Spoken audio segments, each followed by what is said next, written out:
Nous allons passer à notre dernier sujet, qui est celui du tourisme. Ce n'est pas le moindre sujet, le sujet du tourisme. Le tourisme, c'est la vie de la Croix-Valmer, c'est sa ressource, etc. Et il semblait important de donner la parole à Christian pour une raison. C'est que, vous voyez, vous savez sans doute, ou vous le vivez sans doute vous-même, en tous les cas, les études le montrent, ce qu'on appelle les habitudes de consommation sont en train de changer partout. Et les gens en vacances ne consomment plus comme ils avaient l'habitude de consommer il y a un certain nombre d'années. Et ça touche aussi la consommation touristique. Et nous voulons, à la Croix-Valmer, offrir plus que la mer et le soleil. Voilà. Et donc, maintenir les touristes à la Croix-Valmer, qu'ils y trouvent ce qu'ils peuvent trouver, parce qu'ensuite, ces touristes, ils vont dans les commerces, ces touristes, ils vont, c'est absolument capital, chez nos restaurateurs, chez nos hôteliers, ce qui, encore une fois, assure la richesse de notre commune. Donc, je vais passer la parole à Christian pour dire la vision un peu originale qu'il peut avoir sur ce sujet. Bien. Alors, je vais aborder le problème, cette problématique sous un angle un petit peu différent, puis qui est de mon point de vue.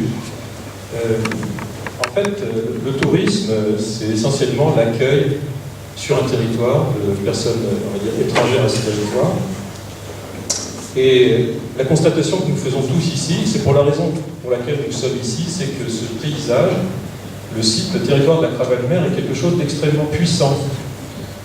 Il suffit de venir de Paris ou d'ailleurs, de passer le col, d'arriver au village, et tout d'un coup, on va être marqué par quelque chose qui nous dépasse, et qui est simplement l'expression d'une beauté inouïe de la nature, qui est extrêmement rare, parce que je pense que des paysages, pour ceux qui ont voyagé dans le monde, sur les pourtours de la Méditerranée, il y en a peu qui ont cette qualité, et surtout cette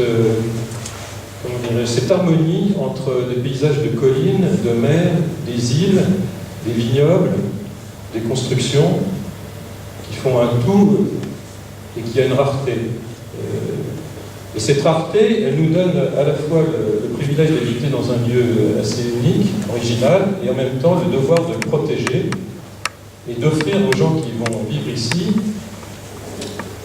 quelque chose de qualité, quelque chose de caractère, et de bâtir ensemble et d'évoluer avec le temps, selon non pas des modes de consommation, mais je pense que c'est plutôt des modes de ressenti de ce qu'est l'existence. Donc de leur offrir quelque chose qui soit en phase et qui ne soit pas le reflet d'habitude ou tout simplement d'un consumérisme qu'on va nous imposer par Internet, un système très très simple, assez binaire, qui fait que dans le monde entier, on va retrouver partout les mêmes chambres standardisées, le même art de vivre, sous prétexte que ça fonctionne en quantité. Alors nous avons une capacité d'accueil qui est limitée, mais par contre, clairement, nous avons un patrimoine exceptionnel. Et ce patrimoine, on peut le décliner sous différents aspects. Un patrimoine naturel, le Conservatoire du Littoral, je pense que c'est la meilleure entrée actuellement, et ça le sera très très longtemps, pour le tourisme. C'est-à-dire, je pense que... Je vous donne un exemple. Hier, j'étais dans un petit village de l'arrière-pays niçois, un village de 80 habitants, mais un petit paysage historique, et j'étais dans une maison d'hôtes, et cette dame me disait, voilà, on a des sites internet, on a Booking, etc. Mais on se rend compte que la meilleure entrée, j'ai le plus de clients qui viennent tout simplement lorsqu'on tape Parc du Mercantour. Parce que les gens recherchent la nature, effectivement ce petit village au bout du monde, dans la montagne, eh bien, on y accède par le parc de Mercantour. Et elle m'a dit une chose assez intéressante, qui m'a pas mal marqué. Elle m'a dit, voilà, il y a une artiste peintre qui est venue habiter dans le village, et elle a eu l'idée de peindre des portes de ces maisons anciennes.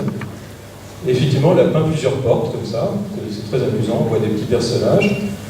Et elle me dit, ben maintenant c'est amusant parce que finalement il y a des gens qui viennent pour visiter les portes de ce village. Vous voyez, c'est vraiment très intéressant cet exemple parce qu'à toute petite échelle, dans un tout petit village, on se rend compte qu'il y a un acteur de la vie commune qui a eu une idée. Cette idée elle a été acceptée par le conseil municipal, ils ne sont pas très nombreux, ils sont 11, ils se sont dit, bah pourquoi pas. Et il y a des propriétaires qui ont accepté l'idée, et maintenant il y a des gens qui viennent du monde entier pour visiter les portes de ce petit village de Roubion. Donc, vous voyez, à travers ce petit exemple, je voudrais vous dire simplement, c'est qu'ici, il y a des ressources patrimoniales qui sont des ressources archéologiques. Sous la mer, il y a des épaves fantastiques que les gens viennent voir de très loin. Il y a des vestiges archéologiques qui datent du temps des Romains, qui sont à proximité, qui sont les plus grandes implantations de villas sur le portuaire méditerranéen entre l'Espagne et l'Italie. Donc c'est quelque chose qui est assez unique. Il y a des vestiges, il y a des constructions qui datent une construction tout à fait originale qui est la colonie qui a été construite par les Lyonnais à la Croix-Valmer où il n'y avait pas grand-chose, puisqu'en 1860, il y avait, je crois qu'il y avait 26 bâtiments sur les communes, dont les 3/4 étaient des granges, et il y avait une ferme. Donc vous voyez, c'est très récent. Et donc on a construit en très peu de temps sur la Croix-Valmer une entité tout à fait homogène qui est en fait le domaine de la Croix. Donc c'est quelque chose qui est très très rare. Et depuis, dans le patrimoine un peu plus récent, on peut dire qu'il y a un certain nombre de choses qui ont été construites, des villas, des bâtiments qui pour certains ont une très très haute qualité en termes d'intégration et qui sont susceptibles d'être vus et visités par des gens qui sont curieux de voir ce qu'on peut faire d'inventif, d'adapter au paysage ici sur le pourtour méditerranéen.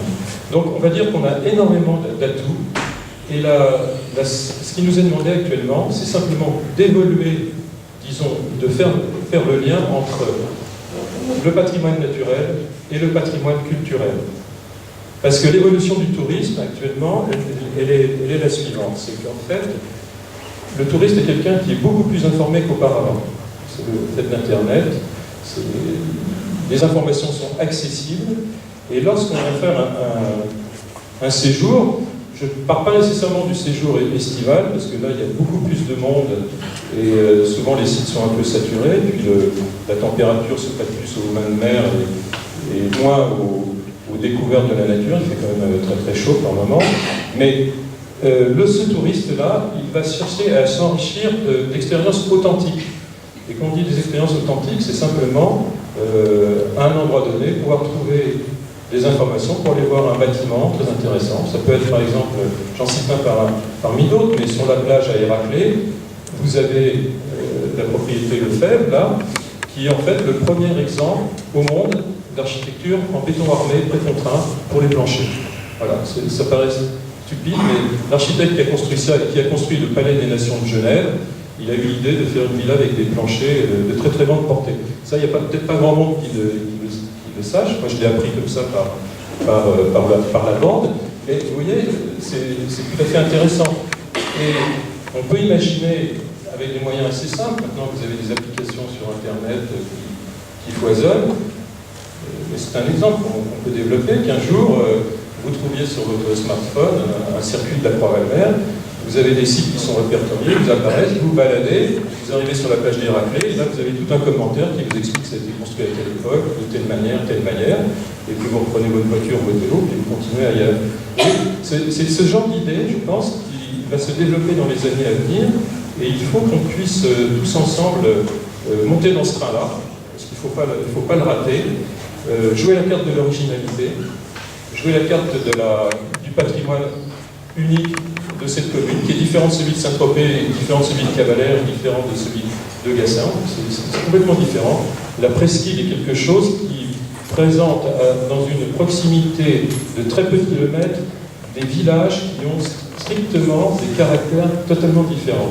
Et ça implique le fait de pouvoir respecter l'échelle et le caractère de ce village. C'est-à-dire ce qui peut être toléré à Cavalère, parce que ça se prête très bien à un caractère urbain, n'a strictement aucune raison n'est pas justifié sur notre commune. Vous voyez, donc ça nécessite vraiment un consensus très général dans lequel on doit tous intervenir, de manière à éviter des erreurs manifestes d'échelle, qui peuvent se commettre souvent lorsqu'il y a un manque de réflexion, un manque d'anticipation, un manque de concertation, un manque, si vous voulez, de recueil d'informations, de façon à ce que nous allons bâtir ensemble dans le temps, et là on peut se fixer des échéances lointaines, c'est-à-dire que les choses ne vont pas se faire en 3 ans, mais à 20 ans, on peut se dire, et comme ça a été fait depuis longtemps, puisqu'il y a eu des PLU, il y a eu des postes, il y a eu tout ça, mais il nous est demandé de réfléchir à ce que ça va être, ce rapport entre ce patrimoine à conserver, à développer, à mettre en valeur, à porter à l'extérieur de façon à ce que nous puissions vivre, parce que la plupart des gens qui sont ici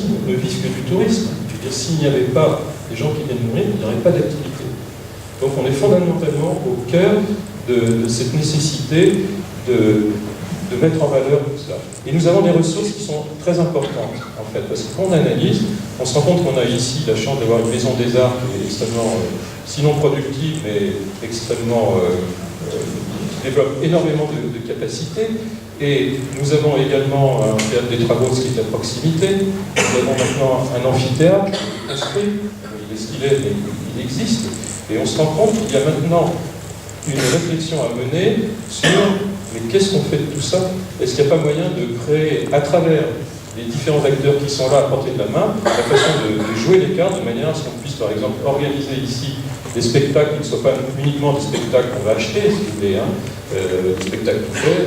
J'ai rien contre les vedettes, comment dirais-je, qu'elles soient régionales ou nationales, mais est-ce qu'on va se poser la question de dire est-ce qu'on ne peut pas ensemble réaliser nous-mêmes un spectacle, l'écrire, mais un spectacle qui soit relié à notre histoire, c'est-à-dire à ce que nous avons été il y a des milliers d'années, ici, enfin, nos prédécesseurs, et écrire différents tableaux de manière à, sous une forme, ça pourrait être une autre, mais une forme par exemple de spectacle de son et lumière qui peut être ici, mais qui peut être aussi au Ruines Romaines, permettre d'évoquer ce qu'était ce territoire, le faire partager, et surtout, et c'est peut-être le plus important, nous donner conscience que cette petite communauté que nous sommes est capable de se resserrer à un certain moment autour d'un projet commun qui pourrait être effectivement la mise au point à travers toutes les générations, parce que des enfants, des adultes et des vieillards peuvent très bien participer à ce genre d'aventure, et de façon à créer ensemble quelque chose et attirer et faire parler et communiquer à l'extérieur.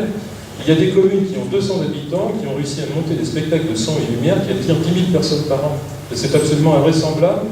Quand on regarde sur Internet et qu'on essaie de chercher des choses, on se rend compte qu'il y a des choses extraordinaires qui ont été faites tout simplement parce qu'à un moment donné, des gens se sont réunis avec un projet et puis ils l'ont développé au fil du temps. Voilà. Donc, vous voyez, mon intervention elle était un petit peu là, mais elle veut simplement donner conscience que nous avons des possibilités énormes, mais qu'il faut une vision ciblée de ce qu'on veut faire. C'est la caractéristique de la Croix-Mère. Nous ne sommes pas cavalaires, nous ne sommes pas hyacinthes, mais nous avons autour de nous énormément de possibilités à mettre en œuvre. Et là, je vais passer la parole à Marcel Paul, qui va vous parler justement de ce qui pourrait être fait à petite échelle pour mettre en valeur les arts de la Croix-Valmer sous forme d'une manifestation. Voilà.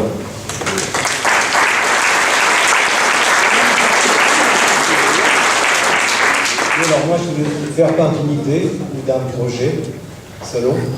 Et avant de vous faire part de ce projet, je voudrais vous dire en quelques mots, juste quelques mots, très brièvement, comment nous sommes arrivés ici, mon épouse et moi-même. Peut-être que ça ne vous intéresse pas, mais moi je trouve que la démarche, vous l'avez tous faite pour être ici, puisqu'il y a très peu de personnes qui sont natives finalement de la Croix-Valmer. Et un jour, mon employeur me dit, écoutez, est-ce que ça vous intéresse? Nous avons un poste pour vous à la Croix-Valmer. Offre une invitation. Je dis, écoutez, bien gentil, mais moi la Croix-Valmer, je ne connais pas, j'aimerais bien aller voir, etc. Donc j'arrive à la Croix-Valmer. J'avais un F2 pour HLM du Col qui avait été mis à ma disposition pour pouvoir héberger. Et puis j'arrive et je vois ce village et je vois cette nature et je vois combien c'était beau la Croix-Valmer.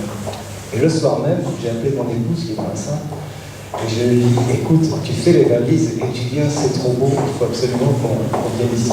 Voilà. Donc ça fait plus de 40 ans, un peu plus de 40 ans maintenant. Tout ça pour vous dire que j'aime bien ce qui est beau et on est vraiment très très loin de se décider à partir d'ici, je pense même qu'on ne partira jamais. Et donc, étant passionné par tout ce qui est beau et par les arts en particulier, puisque, voilà, il a mis la photo, Michel, je fais un peu de peinture, je fais un peu de sculpture aussi à la Maison des Arts, j'aime bien la musique, j'en fais aussi, et puis tous les arts m'intéressent. Alors, à la fin du XXe siècle, il y a une détermination des arts dans le grand sens du terme qui a été établie, et il y en a 9 actuellement, donc, comme les muses antiques. Et donc la peinture, la sculpture, enfin le théâtre, dont vous a parlé Christian Tampecchio.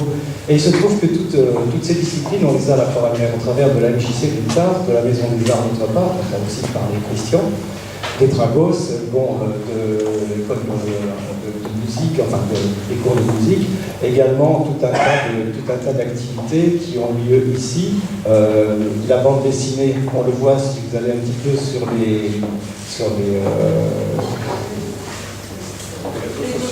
les réseaux sociaux, oui, voilà, tout à fait, on en voit. Et puis il y a aussi des gens qui écrivent, et on a plusieurs écrivains ici à la Forainière sur des sujets très très différents.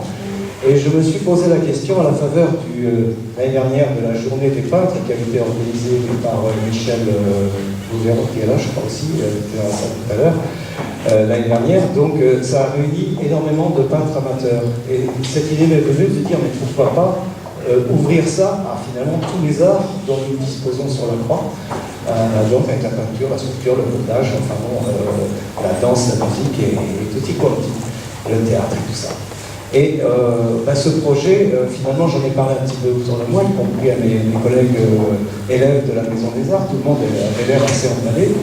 Alors, on en a parlé un peu, puis on s'est dit aussi que peut-être qu'en faisant une manifestation comme celle-là, il faudrait que ce soit plus important qu'une journée, que ça se fasse sur une période un petit peu plus longue, de mettre aussi beaucoup de croisiens dans le coup, c'est-à-dire que les musiciens amateurs qui jouent chez eux dans leur salon, peut-être les solliciter les commerçants de façon à ce que les œuvres réalisées par les artistes en herbe puissent être exposées, celles qui ont été faites précédemment, être exposées dans les différents commerces, et puis donc organiser ces démonstrations en quelque sorte des différents arts dans la rue, y compris la sculpture, même s'il faut des marteaux-piqueurs, des disqueuses, etc., la peinture bien entendu, et aussi la musique avec notre ami Pierre Benichou, et puis tous les autres musiciens qui sont dans la commune, et Dieu sait s'il y en a, parce qu'on entend parfois des airs de saxo à droite à gauche, ou des pianos.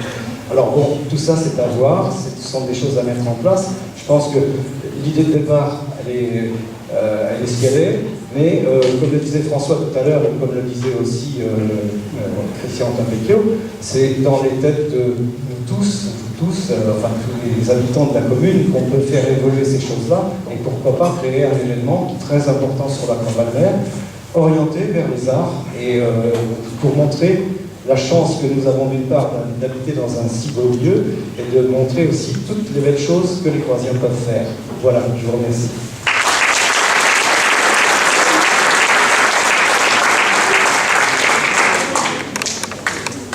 Bien, merci Christian, merci Marcel. Avant que nous ne concluions